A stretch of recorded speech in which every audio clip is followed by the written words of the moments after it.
दो सगे भाइयों ने दौलत के लालच में आकर अपनी उस अंधी बहन को घने जंगल के एक सूखे कुएं में फेंक दिया, जो उन्हें अपनी जान से भी ज्यादा चाहती थी। उनको लगता था कि ये अंधी बहन हमारे घर की गरीबी की वजह है, लेकिन उस मासूम को कुएं में फेंकने के बाद जब उन भाइयों के घर औलाद हुई तो उन बच्चों की हालत देखकर पत्थर दिल इंसान भी रो पड़ा। एक बच्चा बिना आंखों के पैदा हुआ और दूसरे का चेहरा देखकर तो डॉक्टर भी डर गए। यह वाकया आप सबके रोंगटे खड़े कर देगा और अल्लाह की कुदरत पर यकीन और पक्का कर देगा, इसलिए दिल थाम कर इस कहानी को सुनिएगा। पुराने वक्तों की बात है। एक छोटे से गांव में एक बहुत ही प्यारा सा परिवार रहता था। माँ बाप के इंतकाल के बाद घर में दो भाई काशिफ और आसिफ और उनकी एक छोटी बहन जैनब रह गए थे। जैनब पैदाइशी अंधी थी। वो दुनिया को अपनी आंखों से तो नहीं देख सकती थी, लेकिन उसका दिल आईने की तरह साफ था। काशिफ और आसिफ अपनी इस अंधी बहन को बहुत चाहते थे।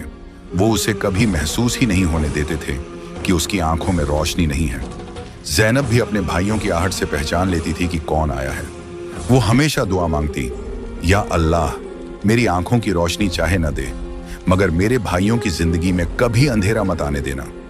वक्त गुजरता गया और दोनों भाइयों की शादी हो गई। काशिफ की बीवी का नाम शबाना और आसिफ की बीवी का नाम रुखसाना था। शुरू में तो सब ठीक चला, लेकिन धीरे धीरे घर के हालात बिगड़ने लगे। भाइयों का कारोबार ठप हो गया, खेतों में फसलें सूखने लगीं और घर में गरीबी ने पैर पसार ली। जैनब बेचारी अंधी थी। वो घर का ज्यादा काम तो नहीं कर सकती थी, लेकिन एक कोने में बैठकर तस्बीह पढ़ती रहती और अल्लाह से घर की बरकत की दुआ मांगती। मगर कहते हैं ना कि जब गरीबी आती है तो इंसान की अक्ल पर पर्दा पड़ जाता है। शबाना और रुखसाना, जो पहले ही जैनब को बोझ समझती थीं, अब खुलकर ताने देने लगी। वो अपने पतियों से कहती, ये अंधी तुम्हारे घर के लिए मनहूस है। जब से ये जवान हुई है, हमारे घर की बरकत चली गई है। न ये कुछ कमा सकती है, न घर का काम कर सकती है, बस बैठकर रोटियां तोड़ती है। इसी के काले साए की वजह से तुम दोनों भाइयों की कमाई नहीं हो रही। काशिफ और आसिफ पहले तो अपनी बीवियों को डांट देते, लेकिन रोज रोज की तंगी और बीवियों की बातों ने उनके दिमाग में जहर घोलना शुरू कर दिया। वो सोचने लगे कि शायद ये सही कह रही हैं। जब तक माँ बाप जिंदा थे सब ठीक था, लेकिन अब हम बर्बाद हो रहे हैं।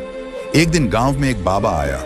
वो देखने में बहुत डरावना था, गले में अजीबोगरीब मालाएं और आंखों में लालच। गांव वाले उसे काली जुबान वाला बाबा कहते थे। काशिफ और आसिफ की बीवियां शबाना और रुखसाना छुपकर उस बाबा के पास गईं। उन्होंने बाबा को अपनी गरीबी का रोना रोया और कहा, बाबा, हमारे घर में पैसा क्यों नहीं टिकता? हम अमीर क्यों नहीं बन रहे? उस ढोंगी बाबा ने अपनी लालची आंखें बंद की और थोड़ी देर नाटक करने के बाद बोला, बच्चा, तुम्हारे घर में एक ऐसा बोझ है जिसकी आंखों में रोशनी नहीं है, लेकिन वो तुम्हारी किस्मत का उजाला खा रही है।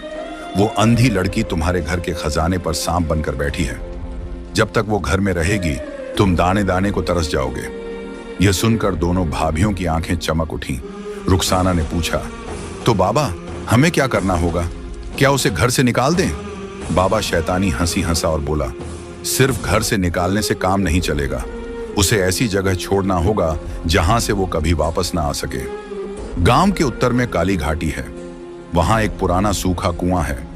वो कुआं खजाने का रास्ता खोलता है। अगर तुम उस अंधी को उस कुएं में छोड़ आओगे तो कुएं की रूह खुश हो जाएगी और तुम्हारे घर में नोटों की बारिश होगी। लेकिन याद रखना, उसे जिंदा ही छोड़ना है, खून नहीं बहाना। शाम को जब काशिफ और आसिफ थके हारे और खाली हाथ घर लौटे तो उनकी बीवियों ने उन्हें बाबा की सारी बात नमक मिर्च लगाकर बताई। पहले तो काशिफ का दिल कांपा। उसने कहा, ये तुम क्या कह रही हो? वो हमारी सगी बहन है, हमारी जिम्मेदारी है। हम उसे मौत के मुंह में कैसे छोड़ सकते हैं?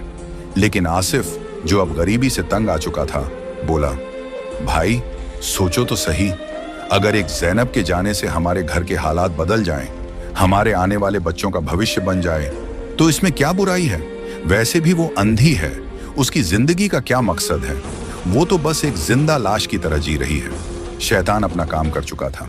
रात भर दोनों भाइयों और उनकी बीवियों के बीच फुसफुसाहट होती रही।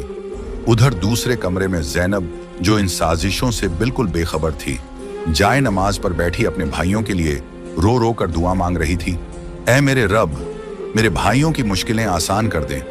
चाहे तो मेरी जान ले ले, लेकिन उन्हें खुश रख।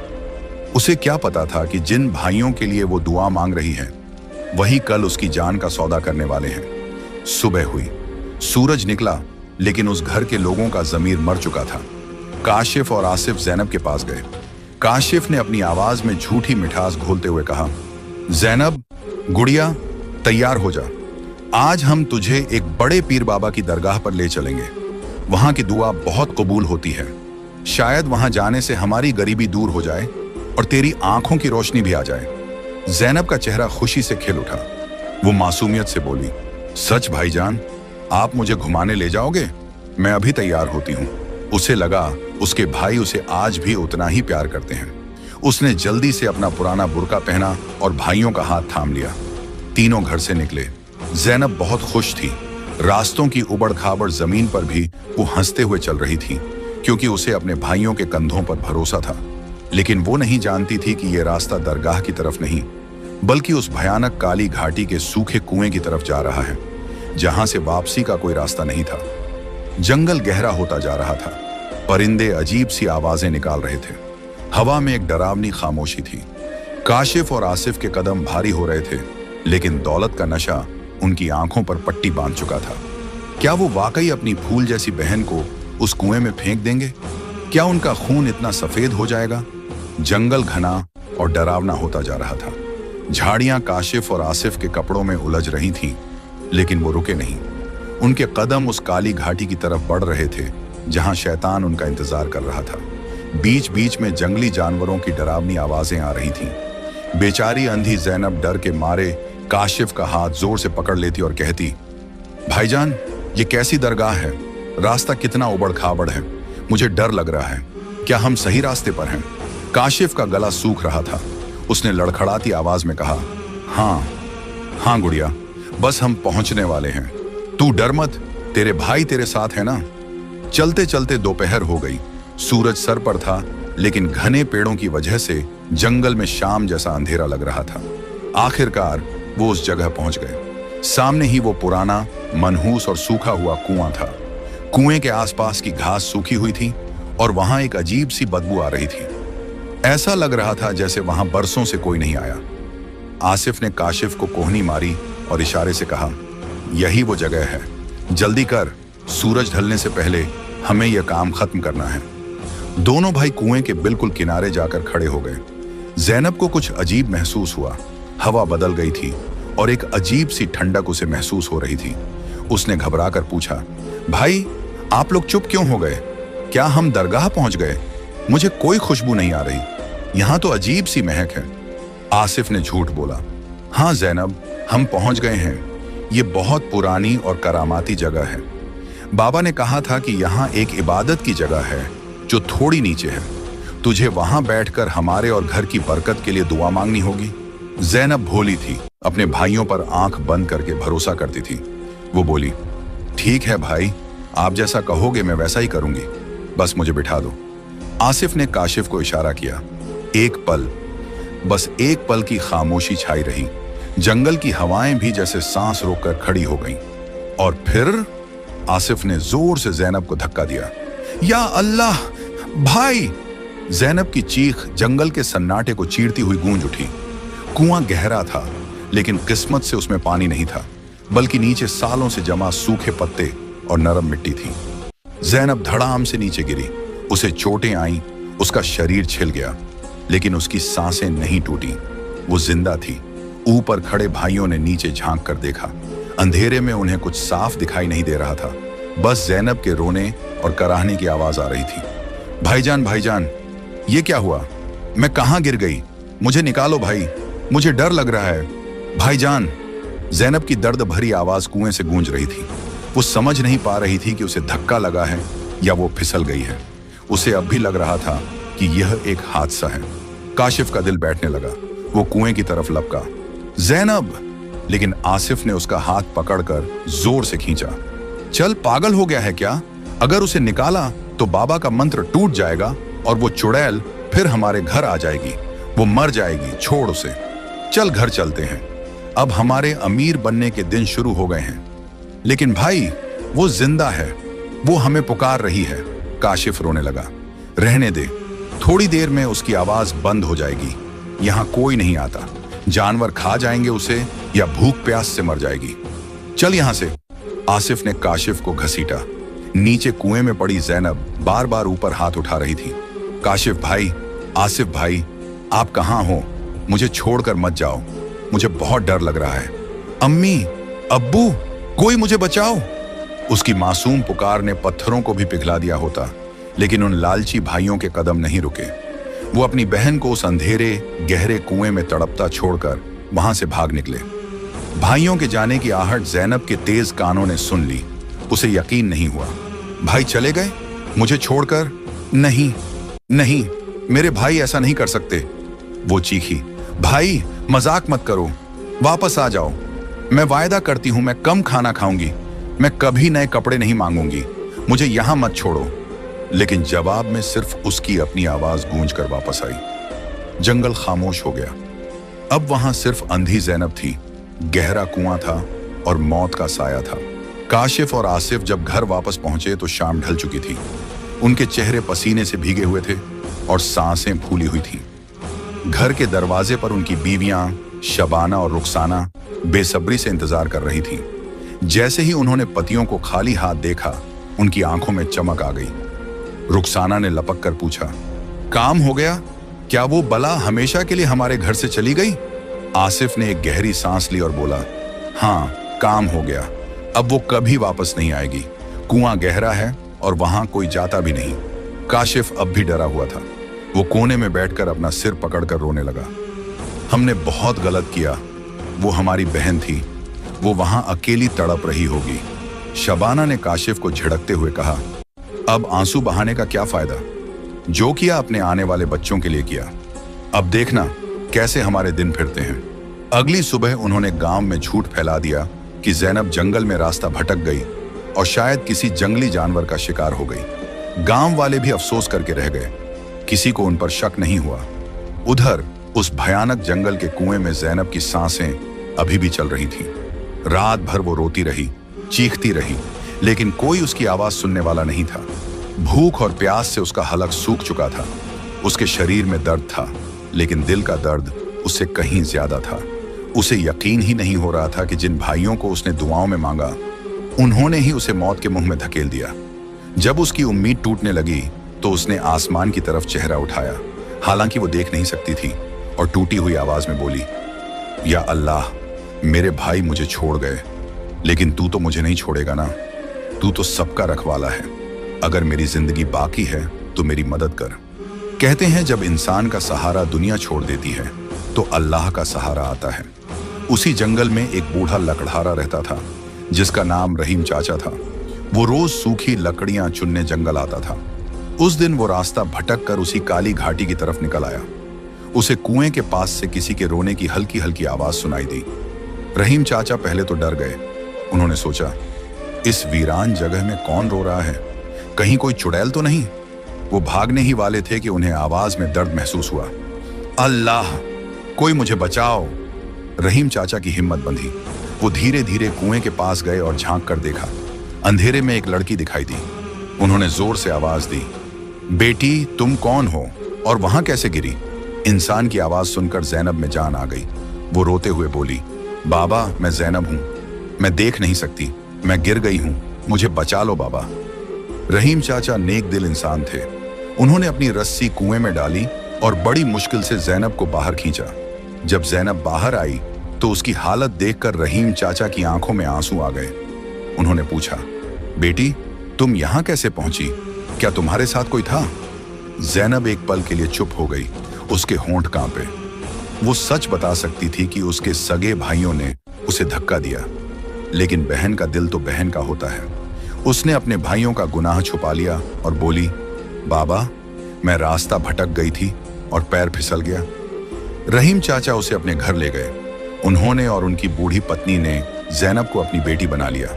जैनब ने भी सोच लिया कि अब वो कभी अपने भाइयों के पास वापस नहीं जाएगी। वो समझ गई थी कि वहां उसकी कोई जगह नहीं है। उसने अपनी किस्मत अल्लाह पर छोड़ दी और रहीम चाचा की सेवा में लग गई।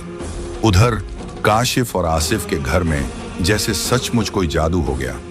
जैनब को कुएं में फेंकने के कुछ दिनों बाद ही उन्हें खेत में खुदाई करते वक्त पुराने सोने के सिक्कों से भरी एक छोटी सी हांडी मिली। वो बाबा का बताया हुआ खजाना तो नहीं था, लेकिन उनकी लालची आंखों के लिए काफी था। इसके अलावा उनका रुका हुआ कारोबार अचानक चल पड़ा। दौलत आते ही उनके तेवर बदल गए। उन्होंने पक्का मकान बनवा लिया, अच्छे कपड़े पहनने लगे और गांव वालों को हिकारत से देखने लगे। वो सीना तान कर कहते, देखा, उस मनहूस अंधी के जाते ही हमारे घर में लक्ष्मी आ गई। वो ही हमारी तरक्की में रुकावट थी। शबाना और रुखसाना भी अब रानियों की तरह रहती थीं। और फिर वो खुशखबरी आई जिसका उन्हें बरसों से इंतजार था। दोनों भाभियां गर्भवती हो गईं। घर में खुशियों के ढोल बजने लगे। आसिफ ने हंसते हुए काशिफ से कहा, देख भाई, बाबा ने सच कहा था। उस अंधी को रास्ते से हटाते ही हमारे घर में वारिस आने की खबर आ गई। हम बेकार में डर रहे थे। काशिफ भी अब दौलत के नशे में सब भूल चुका था। उसने कहा, सही कह रहा है तू। अगर हम दिल पर पत्थर न रखते तो आज भी गरीबी में सड़ रहे होते। महीने गुजरते गए, उनका पेट बढ़ता गया और साथ ही उनका घमंड भी। वक्त पूरा हुआ, डिलीवरी का दिन आया। घर में दाइयां बुलाई गईं। काशिफ और आसिफ बाहर मिठाइयां लेकर तैयार खड़े थे कि कब अंदर से बच्चे के रोने की आवाज आए और वो जश्न मनाए। अंदर से चीखने की आवाजें आ रही थीं। काफी देर बाद एक बच्चे के रोने की आवाज आई, लेकिन यह आवाज सामान्य बच्चे जैसी नहीं थी, बल्कि किसी जानवर के रंभाने जैसी अजीब और डरावनी थी। तभी दाई घबराती हुई, कांपती हुई कमरे से बाहर भागी। उसका चेहरा सफेद पड़ चुका था। काशिफ ने लपक कर पूछा, क्या हुआ दाई माँ, लड़का हुआ या लड़की? तुम ऐसे भाग क्यों रही हो? दाई ने कांपते हुए हाथ से अंदर इशारा किया और बोली, अरे ओ बदनसीबों, अंदर जाकर देखो, तुम्हारी बीवियों ने क्या पैदा किया है। मैंने अपनी पूरी जिंदगी में ऐसा खौफनाक मंजर नहीं देखा। यह औलाद नहीं, ये तो खुदा का कहर है। यह सुनकर दोनों भाइयों के पैरों तले जमीन खिसक गई। उनके हाथों से मिठाई के डिब्बे गिर गए। वो दौड़कर अंदर कमरे में गए। जैसे ही उन्होंने अपनी औलाद को देखा, उनकी चीख निकल गई, उनकी रूह कांप गई। नजारा ही कुछ ऐसा था। दोनों भाभियां शबाना और रुखसाना अपने अपने बिस्तरों पर बैठी थर थर कांप रही थीं और अपने ही बच्चों की तरफ देखने से डर रही थीं। काशिफ ने हिम्मत करके आगे बढ़कर अपनी बीवी शबाना की गोद में रखे बच्चे को देखा। बच्चा कपड़े में लिपटा हुआ था। काशिफ ने कांपते हाथों से जैसे ही बच्चे के चेहरे से कपड़ा हटाया, उसकी चीख निकल गई। वो लड़खड़ा कर पीछे गिरा। या अल्लाह, ये क्या है? काशिफ चिल्लाया। उस बच्चे का चेहरा तो इंसान जैसा था, लेकिन उसकी आंखें ही नहीं थीं। जी हाँ, जहां आंखें होनी चाहिए थी वहां सिर्फ सपाट चमड़ी थी।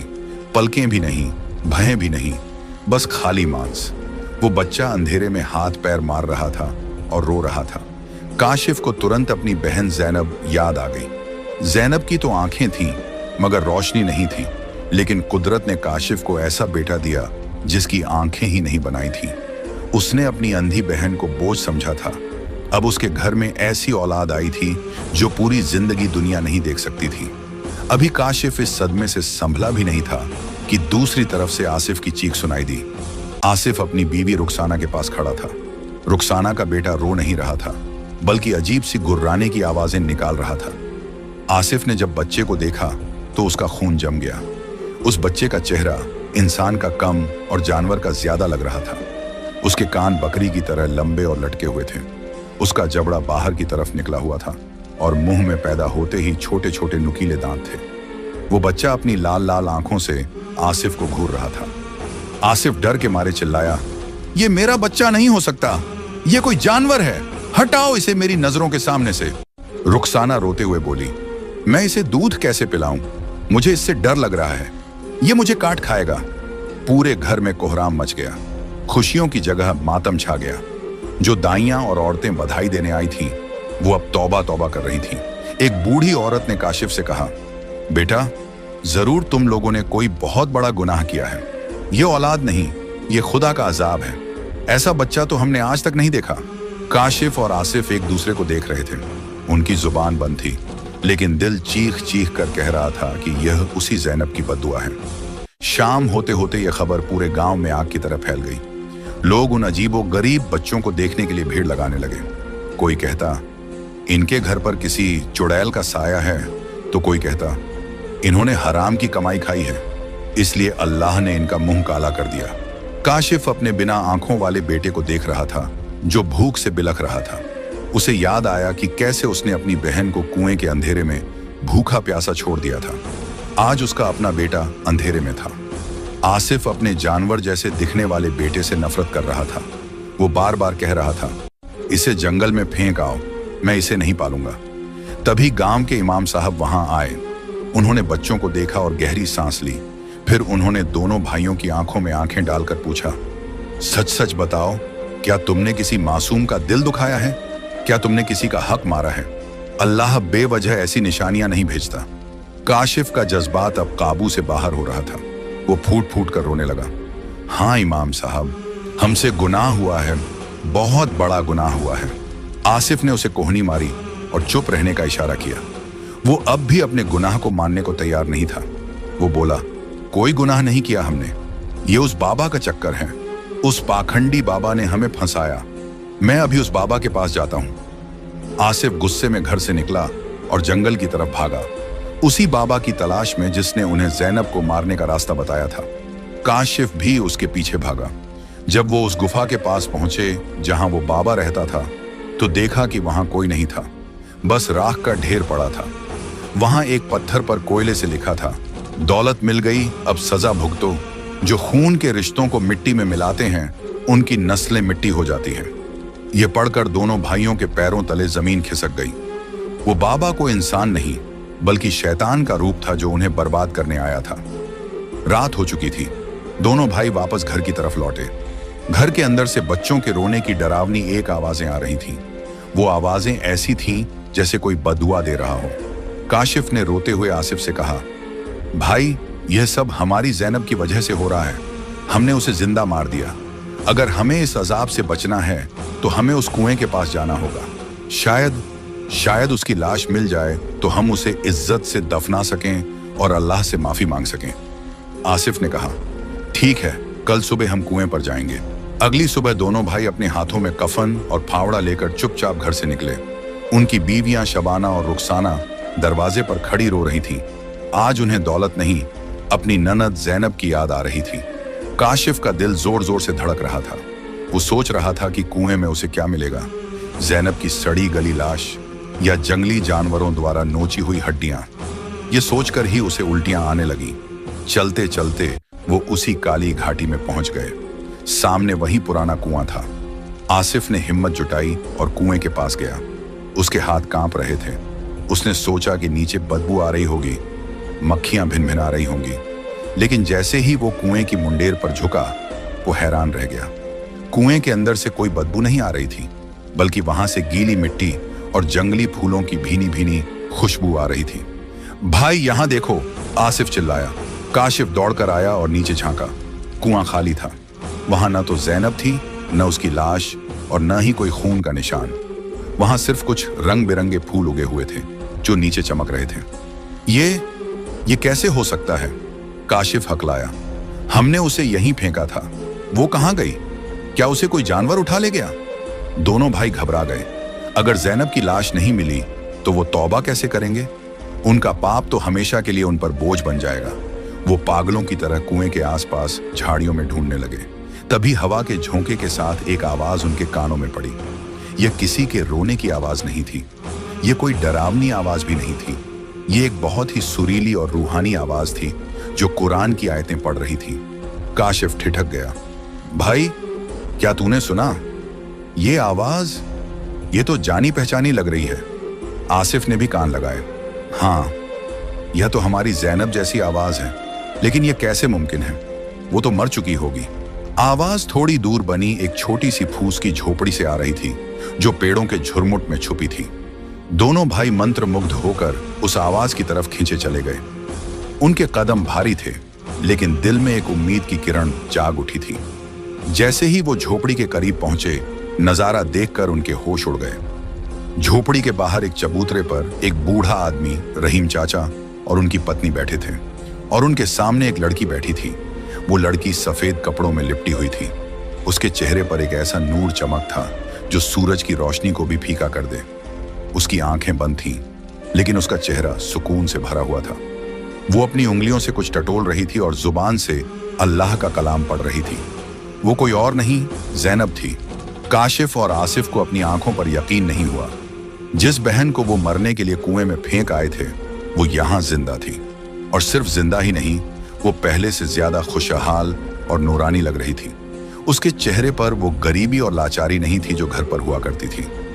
दूसरी तरफ काशिफ और आसिफ थे, करोड़पति, अमीर, लेकिन उनके चेहरे काले पड़ चुके थे, आंखें धंसी हुई थीं और दिलों में बेचैनी थी। ज़ैनब ने आयत पढ़ना बंद किया। उसने हवा में सूंघा। उसकी अंधी आंखों में हरकत हुई। उसने अपनी गर्दन घुमाई और धीमी आवाज में बोली, बाबा, क्या कोई आया है? मुझे मेरे भाइयों की खुशबू आ रही है। यह सुनते ही काशिफ के हाथ से फावड़ा छूटकर गिर गया। ठन! रहीम चाचा खड़े हो गए। उन्होंने भाइयों को गुस्से से देखा। वो समझ गए थे कि ये वही जालिम भाई हैं, लेकिन ज़ैनब के चेहरे पर कोई गुस्सा नहीं आया। वो अपनी जगह से उठी और टटोलते हुए आगे बढ़ी। भाईजान, क्या वो आप हैं? काशिफ भाई, आसिफ भाई? उसकी आवाज में वही पुराना प्यार था, वही मिठास थी। उसने यह नहीं पूछा कि तुमने मुझे धक्का क्यों दिया। उसने यह नहीं कहा कि तुम कातिल हो। उसने बस प्यार से पुकारा। काशिफ और आसिफ वहीं जमीन पर गिर पड़े। उनकी दौलत, उनका घमंड, उनका लालच, सब उस अंधी बहन के कदमों की धूल बन गया। काशिफ फूट फूट कर रोने लगा। हाँ ज़ैनब, हम हैं तेरे पापी भाई, तेरे कातिल। काशिफ और आसिफ, जो कभी अपनी अकड़ में जमीन पर पैर नहीं रखते थे, आज अपनी अंधी बहन के कदमों में सिर रखे फूट फूट कर रो रहे थे। काशिफ हिचकियां लेते हुए बोला, ज़ैनब, हम जानवर बन गए थे। हमने चंद सिक्कों के लिए तेरा सौदा कर दिया। हमें लगा तू हमारे लिए बोझ है, लेकिन तू तो हमारे घर की बरकत थी। देख, आज अल्लाह ने हमें कैसी सजा दी है। हमारे घर में जो औलाद हुई है वो इंसान नहीं, अजाब है। आसिफ भी रोते हुए बोला, बहन, हमें माफ कर दे। अगर तूने माफ नहीं किया तो हम जहन्नुम की आग में जलेंगे। हमारे बच्चों को बचा ले बहन। पास खड़े रहीम चाचा गुस्से से कांप रहे थे। उन्होंने अपनी लाठी उठाई और बोले, हटो यहां से। तुम लोग भाई कहलाने के लायक नहीं हो, तुम कसाई हो। अब जब अल्लाह की लाठी पड़ी है तो बहन याद आ रही है? चले जाओ, वरना मैं कुत्तों से तुम्हें नुचवा दूंगा। लेकिन तभी ज़ैनब ने अपना हाथ उठाया। रुक जाइए चाचा। उसकी आवाज में एक अजीब सा रौब था। ज़ैनब धीरे से नीचे झुकी। उसने अपने टटोलते हाथों से अपने भाइयों के सिर छुए। उसके चेहरे पर कोई नफरत नहीं थी, बस दया थी। वो बोली, भाई, जिस दिन आपने मुझे कुएं में धक्का दिया था, मुझे बहुत दुख हुआ था, लेकिन मैंने उसी वक्त आपको माफ कर दिया था। जानते हो क्यों? क्योंकि आप मेरा खून हो, और एक बहन अपने भाइयों से नाराज तो हो सकती है, मगर नफरत नहीं कर सकती। ये सुनकर दोनों भाइयों का कलेजा मुंह को आ गया। इतनी बड़ी माफी, इतना बड़ा दिल। ज़ैनब ने आगे कहा, उठो भाई, रोने से गुनाह नहीं धुलते, तौबा करने से धुलते हैं। चलो, मुझे घर ले चलो, मुझे मेरे भतीजों से मिलना है। काशिफ और आसिफ ने इज्जत के साथ अपनी बहन को सहारा दिया। रहीम चाचा ने नम आंखों से ज़ैनब को विदा किया। जैसे ही ज़ैनब अपने पुराने घर की चौखट पर पहुंची, घर का माहौल बदल गया। शबाना और रुखसाना, जो अपने डरावने बच्चों को देखकर रो रही थीं, ज़ैनब को जिंदा देखकर उनके पैरों में गिर पड़ी। हमें माफ कर दो ननद साहिबा, हमारी अक्ल पर पत्थर पड़ गए थे, हमने तुम्हें बहुत सताया। ज़ैनब ने मुस्कुराकर उन्हें उठाया और बोली, भाभी, जो हुआ उसे भूल जाओ। बच्चे कहाँ हैं? लाओ, मेरी गोद में दो। काशिफ डरते डरते अपने उस बेटे को लाया जिसकी आंखें नहीं थीं, और आसिफ उस बच्चे को लाया जो जानवर जैसा दिखता था। सबकी सांसें रुकी हुई थीं। ज़ैनब ने पहले काशिफ के बेटे को गोद में लिया। उसने अपनी उंगलियों से बच्चे के सपाट चेहरे को छुआ। उसकी आंखों से आंसू टपक कर बच्चे के गाल पर गिरे। उसने आसमान की तरफ चेहरा उठाया और दिल की गहराई से दुआ मांगी, या अल्लाह, मेरे भाइयों ने गलती की, लेकिन ये मासूम बच्चे बेकसूर हैं। तू तो 70 माओं से ज्यादा प्यार करने वाला है। मेरी जो भी नेकियां हैं वो इन बच्चों को दे दे। मेरे भाइयों की तौबा कबूल कर ले और इनके आंगन को खुशियों से भर दे। तू कुदरत वाला है, तू चाहे तो मिट्टी को सोना बना दे। ज़ैनब की दुआ अभी खत्म भी नहीं हुई थी कि कमरे में एक ठंडी और खुशबूदार हवा चली। ऐसा लगा जैसे फरिश्ते उतर आए हों। अचानक काशिफ का बेटा, जिसकी आंखें ही नहीं थीं, जोर से रोया और उसकी बंद चमड़ी पर हलचल हुई। देखते ही देखते उसकी पलकें बनी और उसने अपनी खूबसूरत काली आंखें खोल दी। या अल्लाह, मेरा बेटा देख सकता है। शबाना खुशी से चीख पड़ी। दूसरी तरफ आसिफ के बेटे का चेहरा, जो जानवर जैसा था, धीरे धीरे बदलने लगा। उसके नुकीले दांत गायब हो गए, कान सामान्य हो गए और वो एक चांद जैसा प्यारा बच्चा बन गया। ये चमत्कार अपनी आंखों से देखकर काशिफ और आसिफ सजदे में गिर गए। तेरा शुक्र है मालिक, तेरा शुक्र है। पूरा घर अल्लाहू अकबर की आवाज से गूंज उठा। उस दिन के बाद काशिफ और आसिफ पूरी तरह बदल गए। उन्होंने वो सारी हराम की कमाई और लालच छोड़ दिया।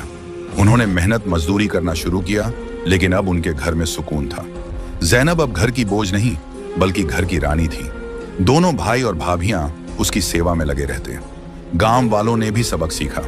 उन्होंने उस ढोंगी बाबा की राख पर थूका और समझ गए कि जादू टोना सब झूठ है। असली ताकत दुआ और ईमान में है। जैनब ने उस घर को जन्नत बना दिया। वो अक्सर बच्चों को कहानी सुनाती और कहती, देखो बच्चों, लालच वो आग है जो अपनों को जला देती है, और माफी वो पानी है जो जली हुई चीज को भी हरा कर देती है। कभी किसी को कम मत समझना, क्योंकि अल्लाह जिसे चाहता है उसे इज्जत देता है। दोस्तों, इस कहानी से हमें यह सीख मिलती है कि दौलत के लिए कभी अपने खून के रिश्तों को धोखा मत देना। पाप का बदला इसी दुनिया में मिलता है, और पुण्य नेक काम कभी बेकार नहीं जाता। बहनें घर की रहमत होती हैं, उनकी कद्र करो।